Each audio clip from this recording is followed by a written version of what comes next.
Eu desejo cumprimentar os irmãos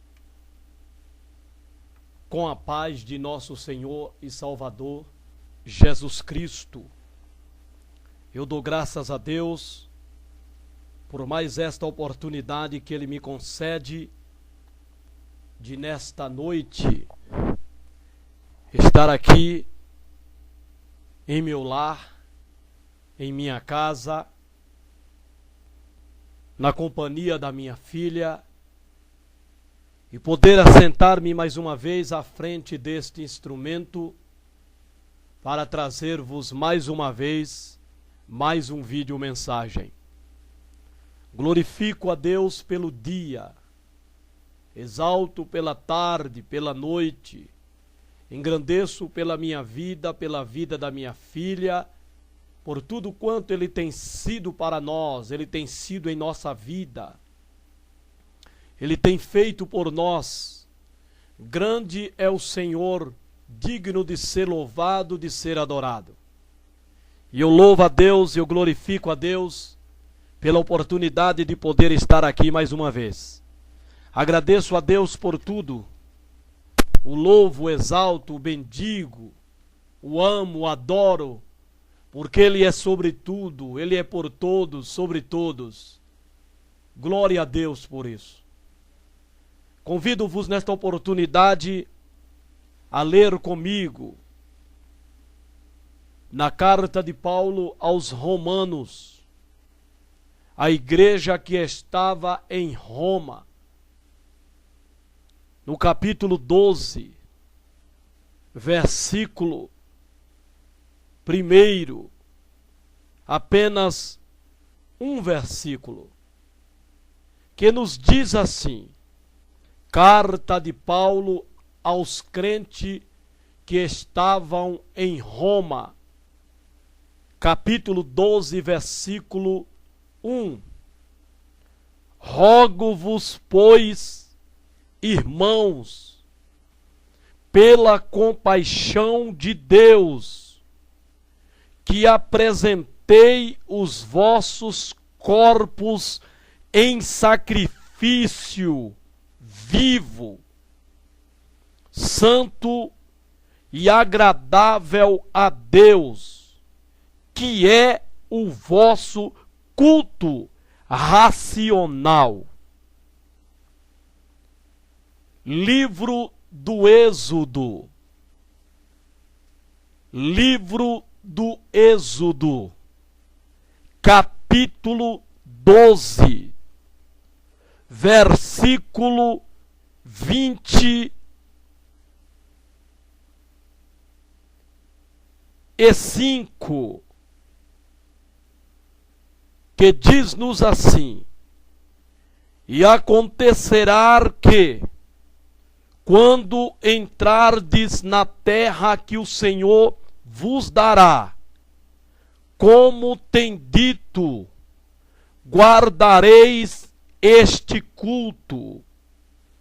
E acontecerá que, quando vossos filhos vos disserem: que culto é este vosso? Versículo 27. Então direis: este é o sacrifício da Páscoa ao Senhor, que passou as casas dos filhos de Israel no Egito, quando feriu aos egípcios e livrou as nossas casas. Então o povo inclinou-se e adorou. Glória, glória, glória a Deus. Amém. Queridos, amados irmãos, amigos da palavra de Deus, é com muita alegria, com muito prazer, com muita satisfação, cada vez que me ponho à frente deste aparelho. Como disse, aqui eu me esvazio daquilo que eu me encho, daquilo que é da palavra de Deus, que é o que nós devemos buscar sempre nos encher. E aqui eu tenho me esvaziado. Não me preocupo com o número de pessoas, com a quantidade de pessoas que irão assistir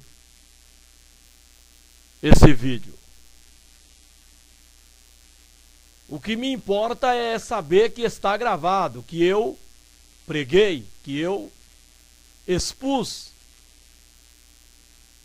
neste canal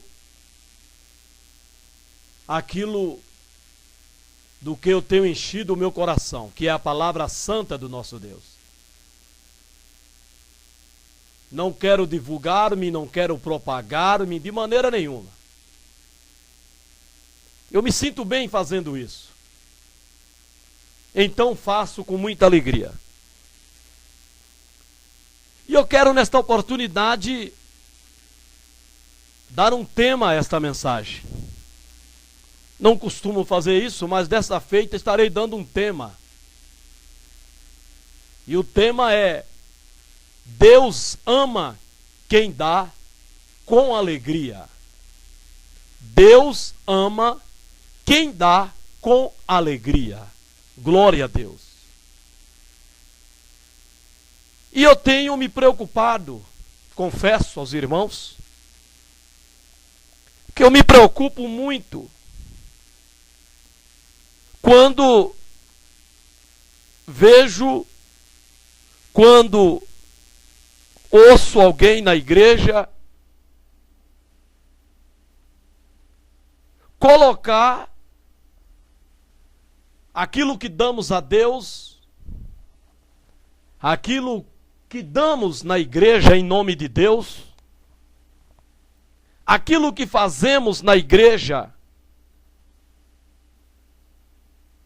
em nome de Deus, acima da fé. Ou seja, em muitas de nossas igrejas, as obras estão acima da fé. O que se prega, o que se ensina hoje em nossas igrejas, uns de forma direta, outros de forma indireta, é que as obras, aquilo que se faz na igreja para Deus, torna Deus obrigado a abençoar, a fazer a pessoa prosperar. Ora outra, nós vemos pessoas que ocupam o altar da igreja e diz que eu fiz isso, eu fiz aquilo e Deus me abençoou, dando-nos a entender e querendo dizer que se não tivesse feito nada daquilo do que ele diz que fez, aquilo que ele alega e afirma ter recebido como fruto daquilo que ele fez na igreja, ele não teria recebido. Ou seja, é tipo uma troca com Deus, é tipo uma barganha com Deus. Estão ensinando as igrejas, os crentes, os liderados, a barganhar com Deus, a trocar, a negociar com Deus. Eu te dou, e Deus então tem a obrigação de me dar. Ele tem a obrigação de me abençoar. Ou então, se Deus me der isso, eu faço isso. Se Deus me abençoar nisso, eu faço isso. É isso que estão ensinando nas igrejas. Estão colocando como que se Deus tivesse por dever ou por obrigação abençoar aos crentes, porque os mesmos dizima, oferta, os mesmos estão ali contribuindo, cooperando de maneira braçal, de maneira presencial, nos trabalhos, nas atividades, nas necessidades da igreja. Se prega isso. Eu fico observando na hora de tirar as ofertas. Eu observo muito isso. Quando o pastor chama o irmão para orar lá no altar pelas ofertas, pelos dízimos que serão recolhidos. Eu observo muito o dizer do irmão: irmão, vamos orar a Deus pelos irmãos que vão cooperar. E aqueles que não vão cooperar? Porque não tem, ou outros porque não querem cooperar. A esses então não vamos orar. Por estes então a oração que vamos fazer não vale. Porque o dizer do pastor, o dizer do irmão lá sobre o altar, é que nós vamos orar pelos irmãos que irão contribuir. Eu fico preocupado com isso. Porque dá a entender que é uma oração discriminatória. É uma oração voltada apenas para quem vai contribuir. E não é assim, irmão. Deus não troca, Deus não barganha. Nós não fazemos favor nenhum para Deus. Tudo o que nós fazemos, fazemos porque para isso nós fomos criados. E o que nós fazemos de bom é o que Deus criou para que na prática da bondade, na prática do bem, nós andássemos. De maneira a glorificar a Deus. Porque Deus fez o homem bom, cheio de bondade, para fazer o que é bom. Deus não fez o homem, não fez a mulher para fazer o que é mal. Deus não fez o ser humano para andar na prática da maldade, da perversidade, da violência. Não, irmão. Deus criou o homem à sua imagem, conforme a sua semelhança. Então Deus criou o homem bom. E criou as boas obras para que o homem bom andasse nas práticas dela. Então tudo que nós fazemos de bom, nada estamos fazendo senão aquilo para o que nós fomos criados para fazer. Para nisso glorificar e exaltar a Deus.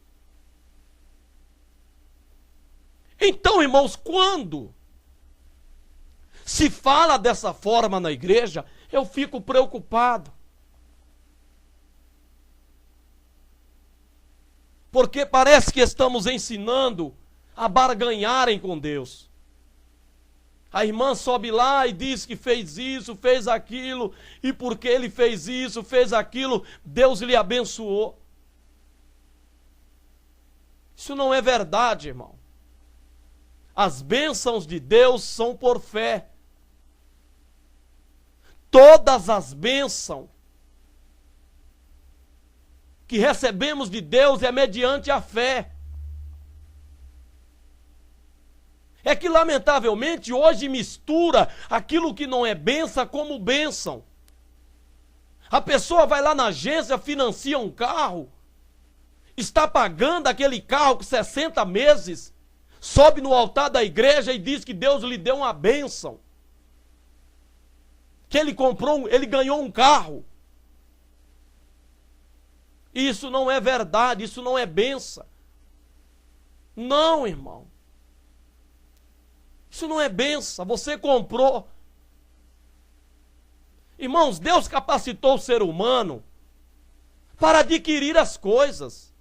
Nem tudo que nós adquirimos, nem tudo que nós temos, nem tudo que nós possuímos é fruto de uma ação direta de Deus, irmão.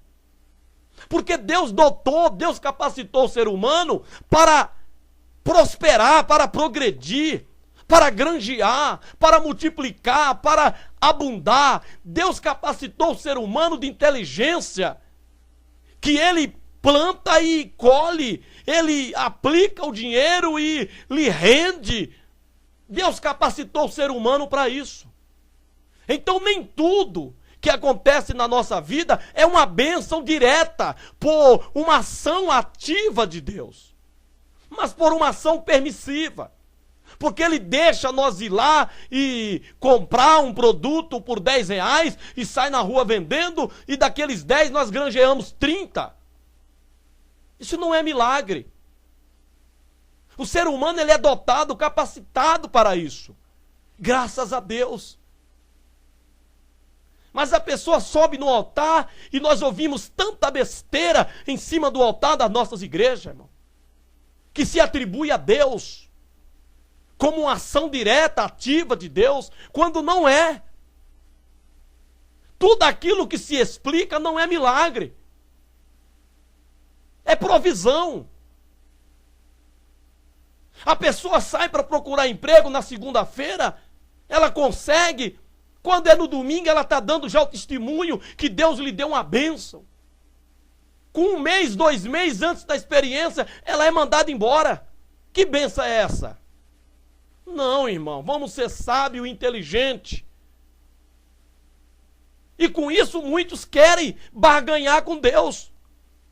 Eu estava desempregado e eu dei o dízimo, e quando eu saí para procurar emprego, Deus me abriu uma porta e eu estou empregado. Trocou, ele barganhou. Não, irmão. As bênçãos de Deus, aquilo que nos acontece, que nós desejamos, que nós lutamos e nós cremos, é por fé. É por fé, irmão.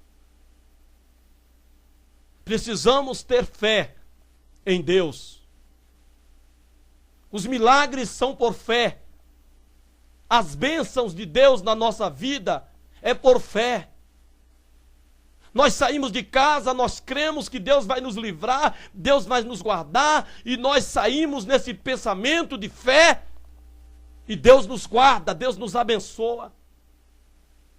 Aí nós reconhecemos como uma bênção, porque nós oramos, nós pedimos a Deus, e nós cremos que foi Deus. Por outro lado, muitas pessoas que mal agradeceu a Deus quando acordou, quando se levantou, mas saíram, trabalharam e voltaram também. E eles não conhecem isso como uma bênção. Mas nem tudo, irmão, é fruto de uma ação direta e ativa de Deus. Mas é por permissividade. Mas Ele cuida de nós que nele esperamos e que a Ele confiamos a nossa vida. Mas precisa ter fé. Então eu me preocupo muito, irmão, nos dízimos. Se prega tanto Malaquias 3,10, até que agora diminuiu mais, mas esse versículo era usado para manipular as pessoas. Ele era usado para amedrontar, para criar pavor, criar pânico nas pessoas no que diz respeito ao dízimo, a dizimar.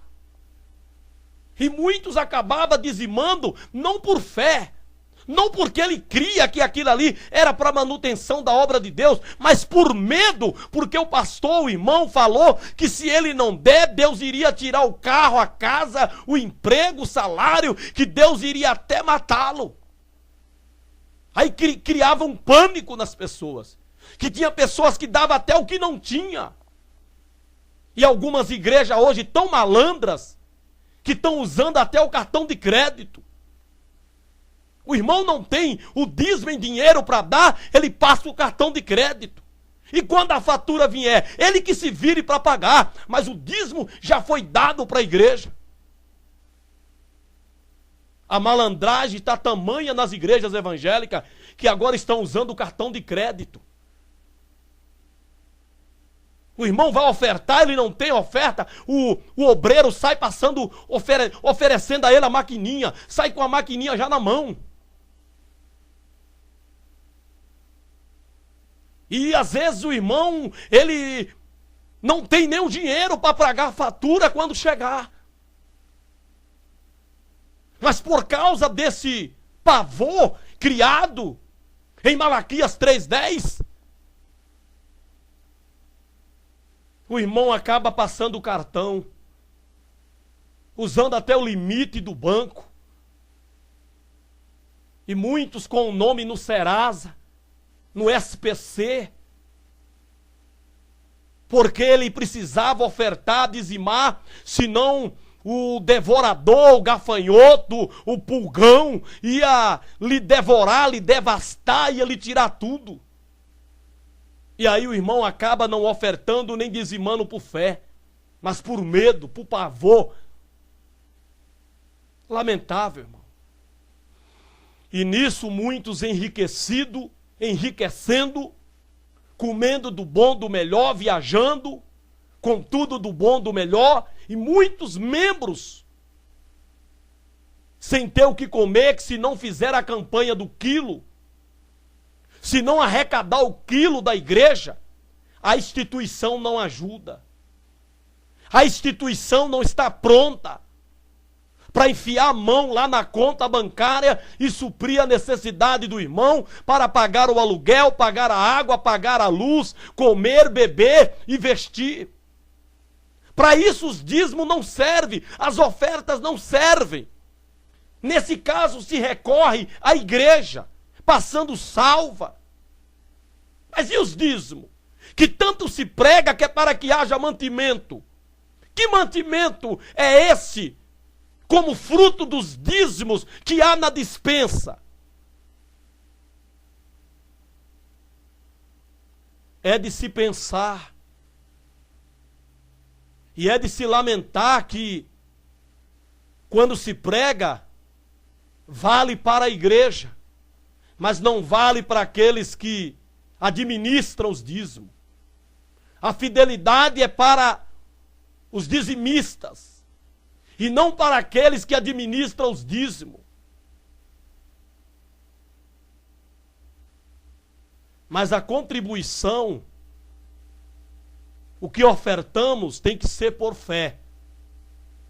Se não for por fé, irmão, está fazendo o papel de tolo, de bobo diante de Deus. Os dízimos, que era um pacto entre Deus e Israel, para sustento dos sacerdotes, dos levitas, para que não abandonasse a administração do templo, para ir trabalhar, para sobreviver e subsistirem. Então Deus deu ordem para que trouxesse os dízimos para eles. Mas ofertar a Deus é um dever do ser humano. Ser grato a Deus é um dever do ser humano, crente ou não crente. De todo ser humano é dever dele agradecer a Deus pela vida, pela saúde, pela existência, por ele existir, fruto de uma vontade soberana, de uma santa trindade, que disse: façamos o homem à nossa imagem, conforme a nossa semelhança. E assim o coroou, colocando ele como a coroação da criação.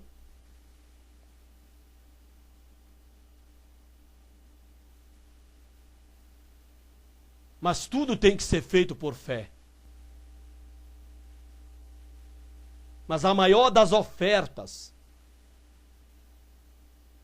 que Deus pede a nós,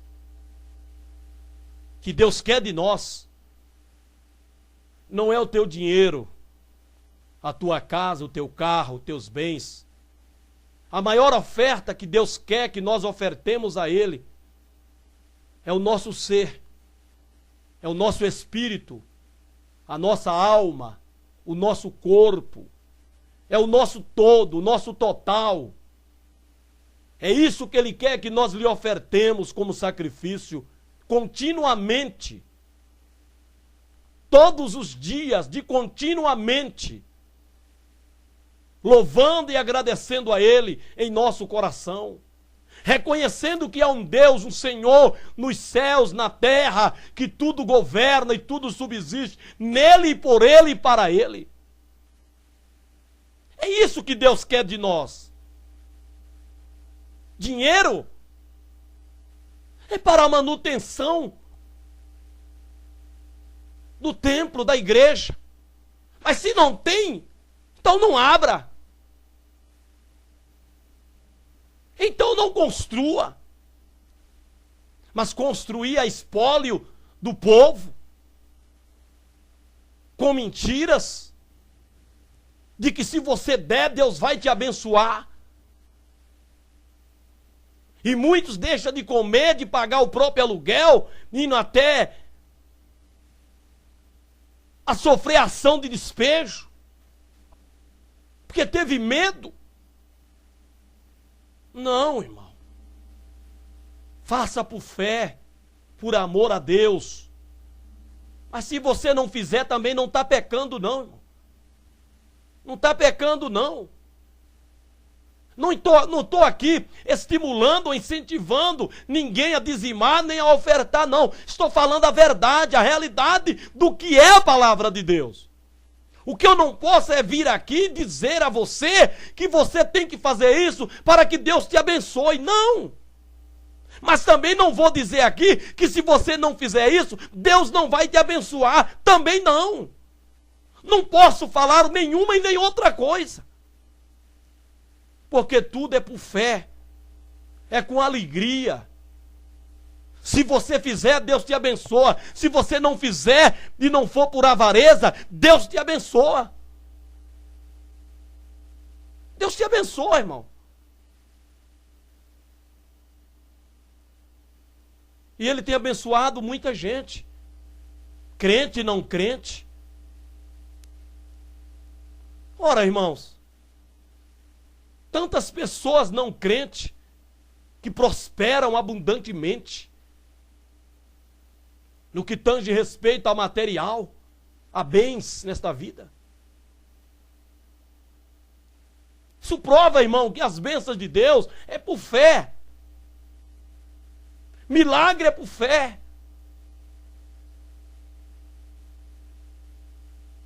E não por força ou por violência. O que Deus quer de nós, como a maior das ofertas, é que entreguemos-nos totalmente para Ele, reconhecendo o Seu Filho amado Jesus como nosso Senhor e o nosso único Salvador. E aí ofertamos a Ele o nosso espírito, a nossa alma e o nosso corpo. Porque na condição que o ser humano está, ele não pode ofertar-se a Deus. Ele não pode oferecer-se a Deus. Ele não pode chegar-se a Deus de modo agradável, de maneira que Deus se agrade dele, não. Porque ainda que os ouvidos de Deus não estão agravados, nem suas mãos encolhidas para que não possa ajudar, porém há uma divisão que nos divide, que nos separa desse Deus santo, que é os nossos pecados, que é a condição de pecadores, que é herdado dos nossos pais Adão, que é como aqueles por comissão que nós praticamos. Mas que o sangue de Jesus Cristo tem poder, se assim nós crermos, de nos purificar de todos os pecados, nos colocando em condições agradáveis diante desse Deus soberano. Nos permitindo assim achegarmos a Ele, de modo que Ele se achegue a nós e nos aceite o nosso sacrifício. Mas tem que ser santo. E santo só Jesus torna o homem, só Jesus santifica o homem, pondo em condições de sacrificar-se a Deus para Deus. O que Paulo diz aos crentes de Roma, capítulo 12, versículo 1, chamando a atenção deles, pedindo até pela paixão de Deus, pela compaixão de Deus, que apresentemos a Deus o nosso corpo em sacrifício. Paulo faz um apelo. Parece que até implorando, pedindo aos crentes que apresentasse os seus corpos em sacrifício a Deus. Rogo-vos, irmãos. Ele pede de maneira rogando, que é mais do que pedindo. Rogo-vos, irmãos, pela compaixão de Deus.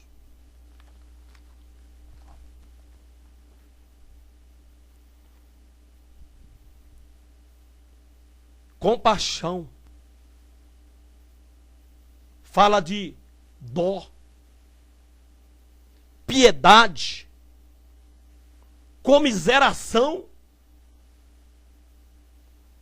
É isso que quer dizer compaixão. Rogo-vos, irmãos, pela compaixão de Deus, que apresentei os vossos corpos em sacrifício a Deus.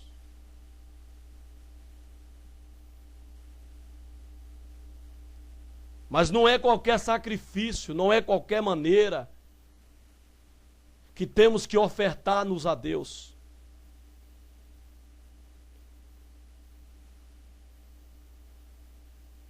Tem que ser vivo, santo e agradável a Deus o sacrifício.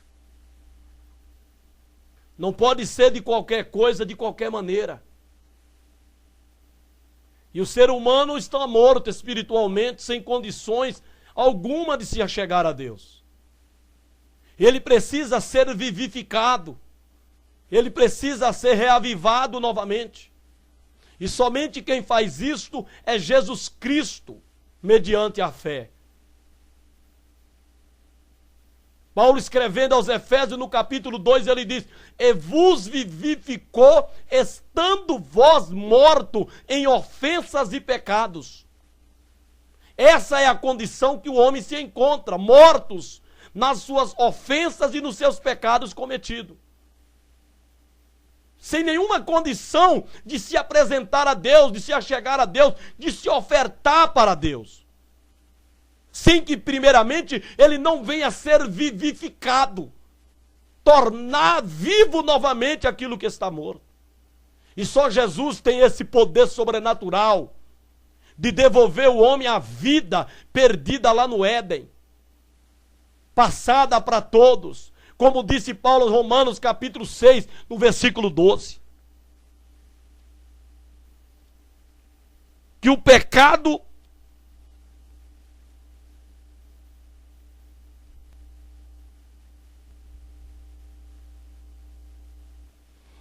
glória a Deus. Romanos,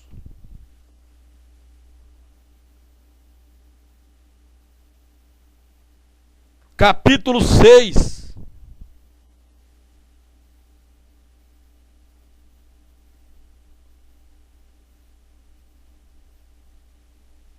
Onde fala sobre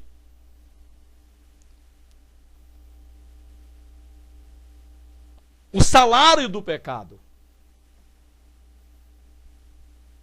Romanos 6, 23. Que fala sobre o salário do pecado, que foi a morte. O pecado teve como paga, como salário, a morte do ser humano. E no capítulo 5, versículo 12, ele diz que essa morte passou a todos os homens.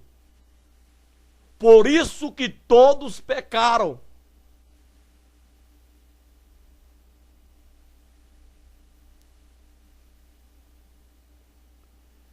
E no versículo 3, 23, diz que porque todos pecaram, destituídos estão da glória de Deus. Então, sem nenhuma condição própria de se chegar para se ofertar a Deus.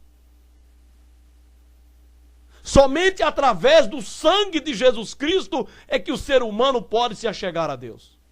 De maneira vivo, santo e agradável a Deus, que é o vosso culto racional. O culto, cultuar a Deus, tem que ser por pessoas vivas, pessoas santas e pessoas agradáveis a Deus. O culto não é de qualquer maneira. Não se cultua a Deus achando que Deus está aceitando de qualquer maneira. Pode até cultuar. Difícil é Ele aceitar. Se não tiver nessas condições de vivo, de santo e de agradável a Deus, o culto, por mais racional que ele venha a ser feito, Deus não aceita. E tem muitas pessoas cultuando a Deus enganados, de maneira errada, achando que Deus está aceitando, que Ele está recebendo por causa do movimento que está acontecendo lá, daquela muvuca que está acontecendo lá, daquele barulho, aquele disse-me-disse, aquele chora, aquelas línguas estranhas. Aí a pessoa acha que Deus está se agradando do culto, que Deus está aceitando o culto. E muitas das vezes aquelas pessoas nem vivas estão espiritual, estão mortas. E o morto é fácil de conhecer, são aqueles que buscam as coisas desta vida, estão apegados às coisas desta vida.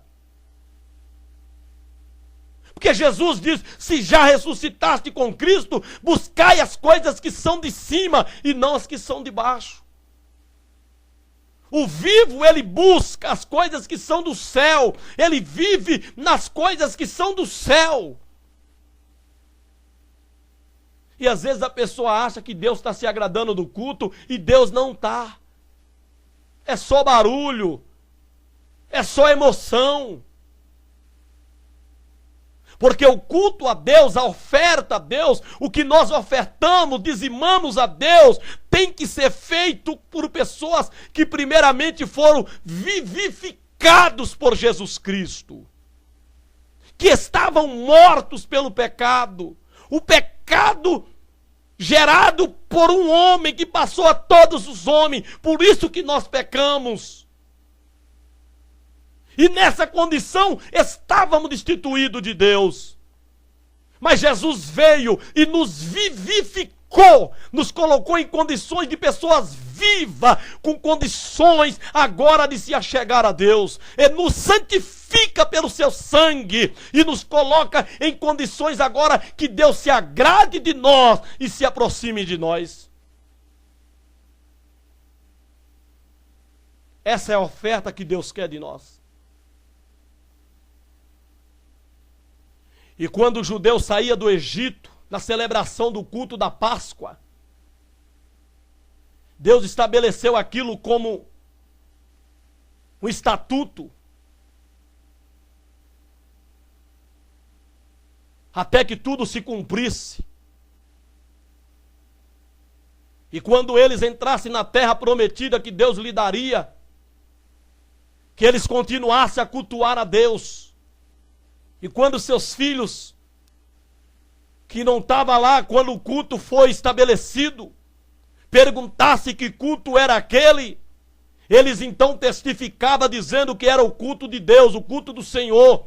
Porque quando ele passou ferindo os Egito, ele fez vista grossa das nossas casas, ele passou sobre as nossas casas e nos livrou e nos guardou e não nos permitiu com que nós morrêssemos. Então é um culto de agradecimento a ele por isso. Essa é a oferta que Deus quer de nós.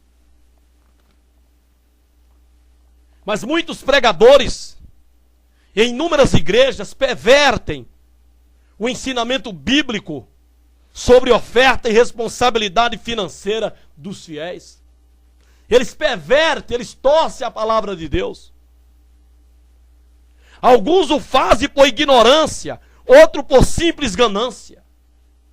São gananciosos, mentem, enganam, trapaceiam os seus liderados por falta de conhecimentos bíblicos. E muitos deles não deixam os crentes ler a Bíblia para não chegar ao conhecimento da verdade sobre oferta. E nisso muitos estão ficando ricos, ajuntando bens, fazenda, nesta vida. Vamos examinar o ensinamento das Escrituras sobre as nossas ofertas. Depois consideraremos diversas maneiras que o servo de Deus pode errar o alvo em relação às ofertas e o uso do dinheiro no reino do Senhor. Na época dos patriarcas, não temos relato de alguma regra sobre oferta antes da lei de Moisés. Sabemos que a oferta de Abel agradou a Deus e a de Caim não lhe agradou.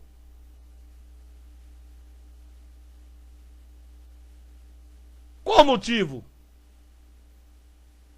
Parece que Deus não se importou muito em revelar o motivo pelo qual não se agradou da oferta de Caim, mas se agradou da de Abel. Abel ofereceu um cordeiro, Caim ofereceu do fruto da terra. Será que foi por isso? Não sabemos.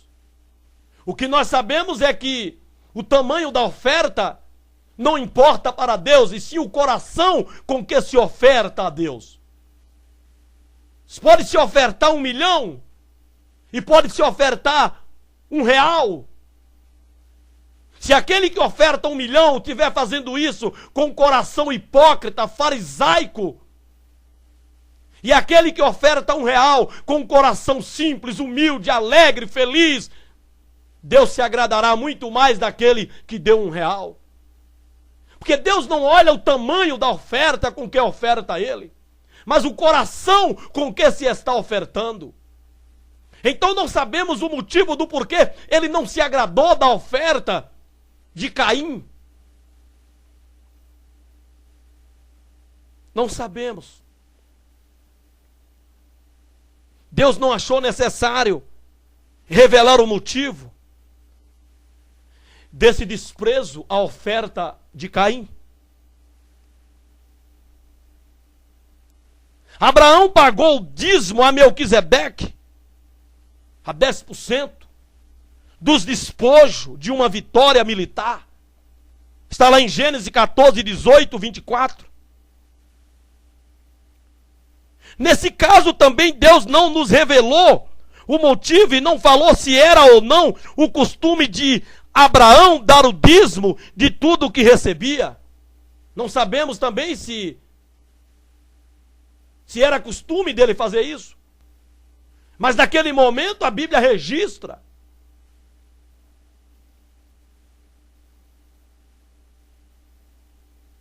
Se houve alguma lei atrás disso, exigindo que Abraão desse o dízimo, Abrão, as Escrituras não a relatam. As pessoas que alegam algum tipo de lei geral do dízimo, de tal exemplo, estão ultrapassando a palavra do Senhor, irmão.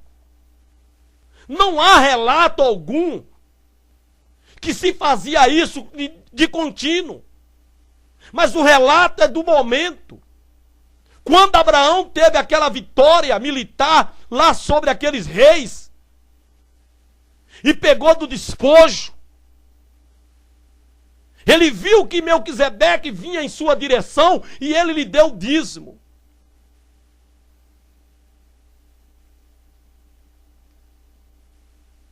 Mas não há nenhuma lei atrás disso, exigindo que Abrão desse o dízimo. As Escrituras não relatam. Mas as pessoas alegam algum tipo de lei geral do dízimo de tal exemplo, desse exemplo aqui.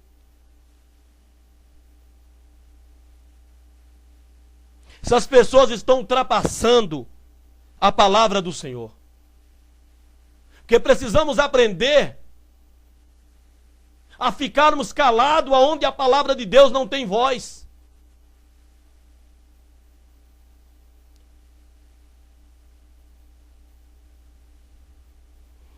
Louvado seja Deus. Jacó jurou que se Deus fosse com ele na sua jornada, daria o dízimo depois de voltar. Está lá em Gênesis 28, 20 a 22. Aqui o texto se trata de um voto. Ou uma obrigação que a própria pessoa assumiu. E nada diz de lei ou de dever imposto por Deus. Ele fez um voto. Que se Deus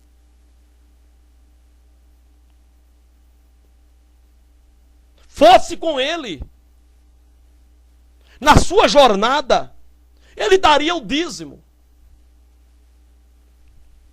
depois de voltar. É um voto, irmão. Aqui não se trata de algo que Jacó fazia continuamente, aprendido de Abrão, não. Ele fez um voto.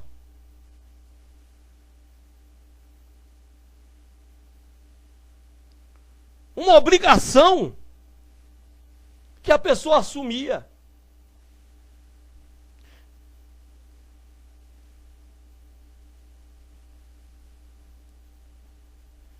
No livro de Número, capítulo 30, versículo 1 a 16, fala da natureza voluntária do voto. Que a pessoa podia ou não fazer o voto. Se não fizesse, estava desobrigado do voto. Mas se fizesse, tinha que cumprir, porque Deus não se agrada de tolo. Deuteronômio 23, versículo 21 a 23, e Provérbio 20 e 25. Na lei de Moisés, ou na lei de Deus dada pela mão de Moisés, o dízimo se tornou obrigação dos israelitas. Dos israelitas. Eles fizeram também várias outras ofertas, diversos sacrifícios.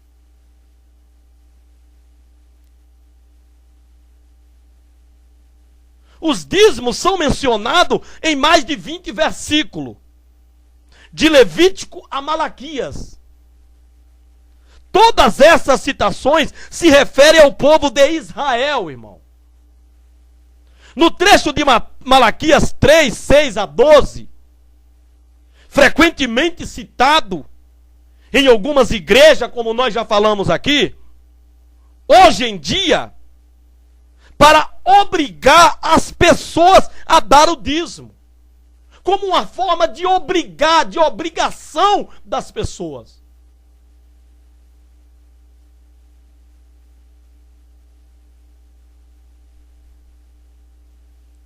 Podemos ver, irmão, que o povo material, os israelitas,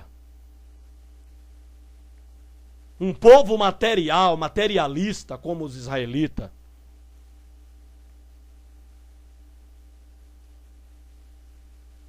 habitava numa terra material, Israel, onde produzia fruto do campo e tinha a obrigação de dar os dízimos.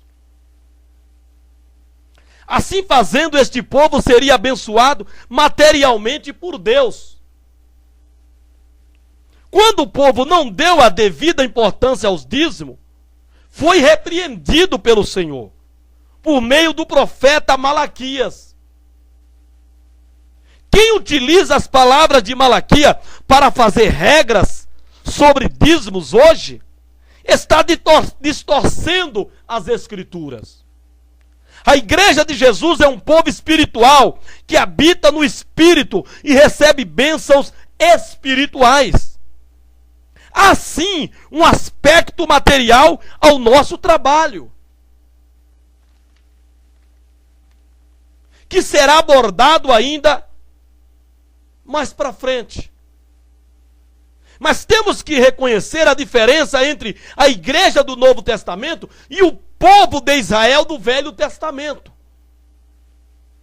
Deus, por intermédio de Moisés e diversos profetas, Hebreus 1:1, revelou a sua vontade ao povo de Israel. Aquela lei, observe que Jesus ensinou que a lei não fosse limitada aos livros de Moisés. Veja João 10, 34 e 35. Governou o povo de Israel durante 1500 anos. Hoje ele tem falado pelo Filho e seus apóstolos. E a sua nova aliança é o que governa os cristãos. Hebreus 12, 2, 1 a 4.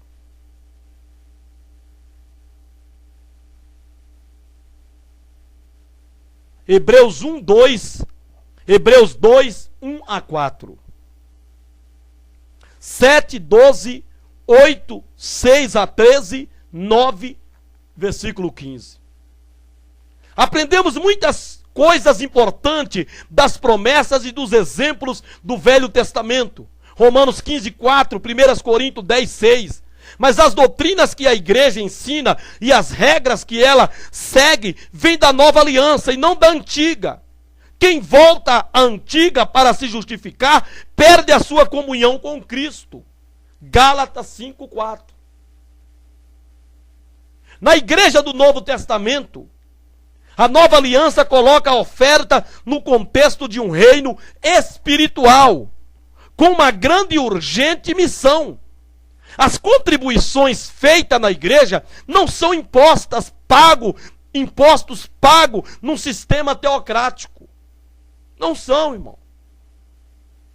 No ensinamento dado aos discípulos de Cristo, não encontramos tributação obrigatória. Em contraste com as leis específicas do Velho Testamento, o Novo nos ensina sobre a importância das nossas ofertas para cumprir a missão que Deus deu à igreja. Cada pessoa verdadeiramente convertida a Cristo dará conforme as suas condições, por querer participar do trabalho importantíssimo da igreja. No que segue neste assunto, vamos examinar esses ensinamentos sobre as ofertas dos cristãos. Mas não é nada obrigado, irmão. Imposto, como barganha, como ação para Deus nos abençoar, senão Ele não nos abençoa. O que Deus pede aos cristãos? Ofertas conforme a nossa prosperidade, 1 Coríntios 6. 1 Coríntios 16, 1, 2. Embora esse trecho trata de uma necessidade específica, os santos necessitados em Jerusalém, ele ensina um princípio importante que ajuda em outras circunstâncias. As necessidades podem ser diferentes, mas a regra de oferta continua a mesma. Devemos dar conforme nossa prosperidade. Quem não possui nada e não ganha nada, não tem condições de ofertar. 2 Coríntios 8, 12. Mas qualquer servo do Senhor que goza de alguma prosperidade deve ofertar, mas segundo o que propõe em seu coração.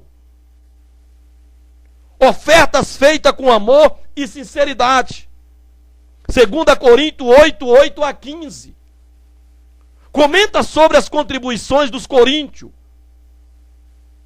Não vos falo na forma de mandamento, mas para provar pela diligência de outros a sinceridade do vosso amor, pois conheceis a graça de nosso Senhor Jesus Cristo, que sendo rico, se fez pobre por amor de vós, para que pela sua pobreza vos tornasseis ricos. Glória a Deus. O versículo 8 e o versículo 9 de 2 Coríntios, capítulo 8. Algumas pessoas, querendo fugir da responsabilidade de ofertar, distorcem o sentido deste trecho. Está vendo? Não é mandamento.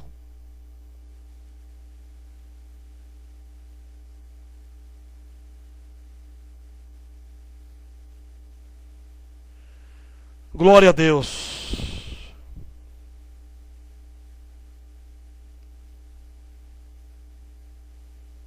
Então eu posso ofertar ou não?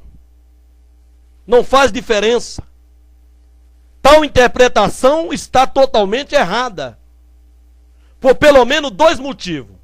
Primeiro, distorce o sentido do versículo.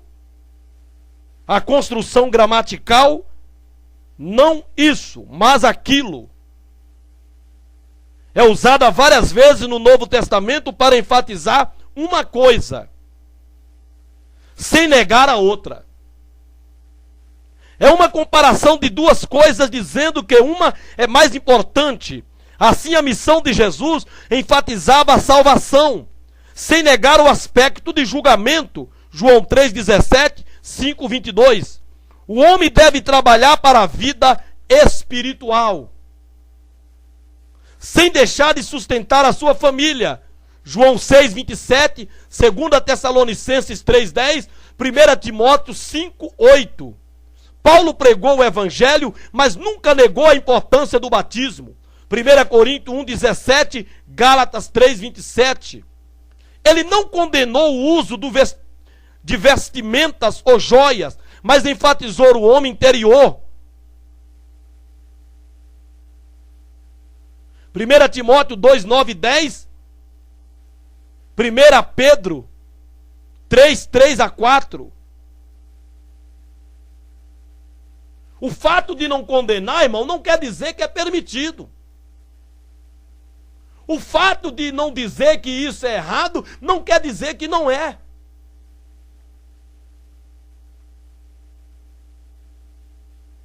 Voltando ao texto de 2 Coríntios 8,8, Paulo está dizendo que o motivo maior é o amor, sem negar a responsabilidade já dada por mandamento. Segundo, o cristão que recusa dar, dizendo que não é mandamento, não mostra o amor de Deus. Não mostra o amor que Deus pede. A pessoa que tem prosperidade tem a obrigação de ofertar? Sim. Deve fazê-lo principalmente por obrigação? Não. O amor sincero é motivo muito maior. O amor é citado inúmeras vezes nas Escrituras como motivo para nosso serviço. Isso inclui as ofertas. Não tem que ser por obrigação, por pavor, por medo. Não, tem que ser por amor. Oferta segundo tiver proposto no coração. 2 Coríntios 9, 7. O amor, a generosidade e a prontidão para a obra do Senhor são características dos servos de Deus. Antes de ofertar o nosso dinheiro, devemos nos entregar ao Senhor. 1 Coríntios 8, 5. Ofertas feitas para participar da graça de Deus.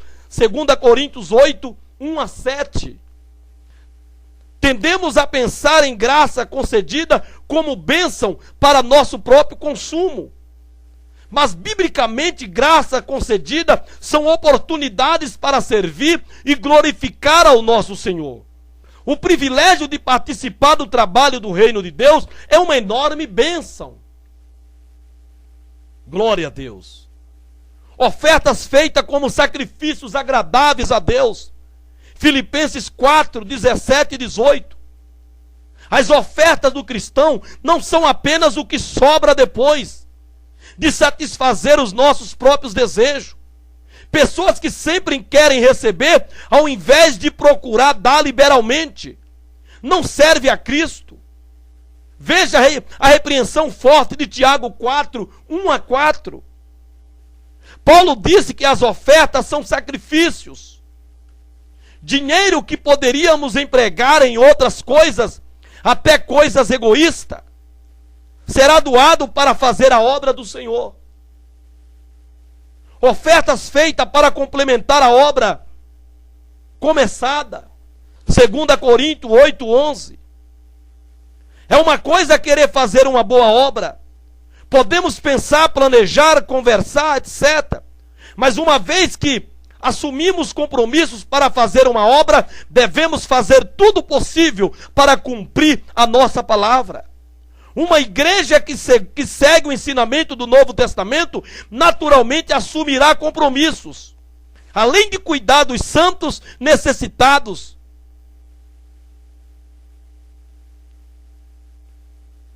Uma igreja que entende a importância de sua missão espiritual, se dedicará à divulgação do Evangelho e à edificação dos santos. Naturalmente procurará oportunidades para sustentar evangelistas e presbíteros fiéis que se dedicam ao trabalho do Senhor. 1 Coríntios 9, 4 a 14, 2 Coríntios 1, 1 a 8, Filipenses 4, 10, 15 a 18, 1 Timóteo 5, 17 e 18. Uma vez que a congregação aceita a responsabilidade de sustentar um desses homens, ela deve se esforçar para completar a obra. Não seria justo pedir para um homem se dedicar ao Evangelho, deixando seu emprego ou profissão, só para passar fome meses ou anos depois.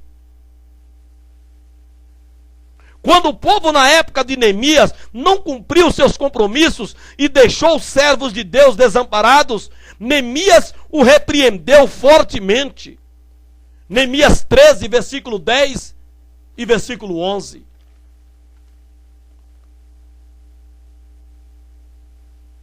Quando, em termos de oferta na igreja, a única passagem que fala sobre quando fazê-las é 1 Coríntios 16, 1 e 2. Cada discípulo viria de casa já preparado para ofertar no primeiro dia da semana. O mesmo dia que reunimos para participar da ceia do Senhor. Atos 20, versículo 7. Quanto já observamos que a lei do dízimo fazia parte da antiga aliança. Mas antes de concluir que qualquer ofertinha serve, mesmo sendo uma parte muito pequena de sua renda, considere alguns fatos sobre o nosso serviço a Cristo no Novo Testamento. A missão da igreja na Nova Aliança é maior. As bênçãos em Cristo são muito superiores às bênçãos do Velho Testamento. As coisas de Deus devem ser primeira nas nossas prioridades. É mais abençoado dar do que receber. Deus ama quem dá com alegria. Nenhum homem hoje tem direito de estipular para os outros a quantia ou a porcentagem da renda que o cristão deve ofertar. Mas cada discípulo deve pensar bem sobre o privilégio e a responsabilidade de contribuir ao trabalho do Senhor. Uma vez que tudo é melhor na nova aliança, será que Deus quer que demos ofertas menores? Como aplicado? Dinheiro dado para o trabalho da igreja deve ser aplicado exclusivamente nas coisas que Deus autorizou que a igreja fizesse. Os homens que desviam o dinheiro da oferta para criar ou manter instituições humanas ou outras obras não ordenadas pelo Senhor estão ultrapassando a doutrina dele. 1 Coríntios 4, 6, 2 João 9. Administrado por quem? No Novo Testamento, o dinheiro da igreja sempre foi administrado por homens fiéis e responsáveis. No início, os apóstolos recebiam as ofertas, Atos 4, 37, 5, 2. Mais tarde, os presbíteros recebiam o dinheiro dado, Atos 11, 30. Sabemos que o trabalho de administrar, supervisionar e guiar a igreja local cabe aos presbíteros. 1 Timóteo 3, 5, 5, 17. Em Atos 6, 1 a 7, homens sábios, espirituais e de boa reputação foram escolhidos para administrar um aspecto do trabalho da congregação. Quando o dinheiro foi levado de uma cidade para outra, mensageiros fiéis foram eleitos nas igrejas, assim evitando qualquer tipo de escândalo. 2 Coríntios 8, 19 a 23. Os seguidores de Cristo gozam do grande privilégio de participar do trabalho do reino do Senhor. Sejamos fiéis em cumprir este compromisso com Deus, para que em tudo Ele seja glorificado e o seu nome seja exaltado. Mas o maior do sacrifício, o maior da oferta, é a tua entrega total ao Senhor. É a tua entrega pessoal a Deus.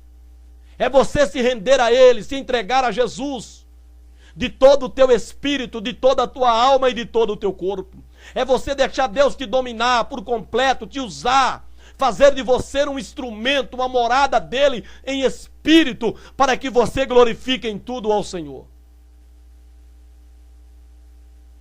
Rogo-vos, irmãos, pela compaixão de Deus, que apresentei os vossos corpos em sacrifício santo, vivo, santo e agradável a Deus, que é o vosso culto racional. E quando vos perguntar que culto é esse, o vosso, é o culto da gratidão, do agradecimento, por Ele ter dado a Jesus como nossa Páscoa, para morrer por nós, para nos libertar da morte espiritual, da escravidão espiritual, do domínio espiritual do qual nós vivíamos. Mas que hoje, continuamente, a Páscoa parou em Jesus, era um cumprimento do que Jesus iria fazer. Mas o nosso culto a Ele, a Santa Ceia, onde comemos o pão e bebemos o vinho, é até que Ele venha, em memória dEle, em gratidão ao que Ele nos fez. Por isso vamos fazer muito pelo nosso Senhor e pelo seu reino. Que Deus em Cristo Jesus possa nos abençoar, nos ajudar a ser gratos sempre em tudo na nossa vida ao Senhor, para que Ele tenha em nós, em tudo nosso, a primazia e a soberania. Que Deus em Cristo Jesus te abençoe, agora e sempre. Amém, Jesus. Amém, Jesus.